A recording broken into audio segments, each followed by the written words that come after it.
मन्द्रनुते मङ्गलदायिनि अम्बुजवासिनि देवगणाश्रितपादयुते जय जय हे मधुसूदन कामिनि धान्यलक्ष्मी सदा पालय माम् जय वरवर्षिणि वैष्णवि भार्गवि मन्त्रस्वरूपिणि मन्त्रमये सुरगणपूजित शीघ्रफलप्रद ज्ञानविकासिनि शास्त्रनुते भवभयहारिणि पापविमोचिनि साधुजनाश्रितपादयुते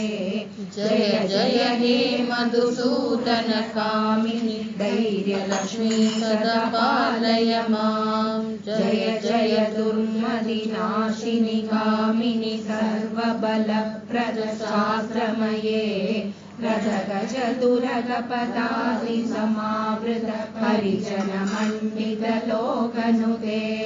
हरिहर ब्रह्म सुपूजित सेवित तापनिवारण पादयुते जय जय हे मधुसूदन कामिनि पालय माम् अयि गगवादिनि मोहिनि चक्रिणि रागविवर्धिनि ज्ञानमये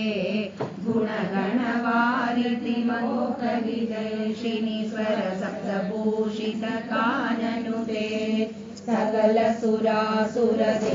मुनीश्वर मानववन्दित पादयुते जय जय हे मधुसूदन कामिनि सन्तानलक्ष्मी सुपालय माम् जय कमलासिनि सद्गदितायिनि ज्ञानविकासिनि गानमये अनुदिनमर्चित कुङ्कुमदूषण भूषित वासित वाद्यनुते कनकधरास्तुति वैभव वन्दित शङ्कर देशिक मान्यपते जय जय हे मधुसूदन कामिनि विजयलक्ष्मी सदा पालय माम् प्रणत सुरेश्वरि भारति भार्गवि शोकविनाशिनि रत्नमये मणिमय भूषित कर्ण विभूषण शान्ति समावृत हास्यमुखे नवनिधितायिनि कलिमलहारिणि कामिद बलप्रद हस्तयुते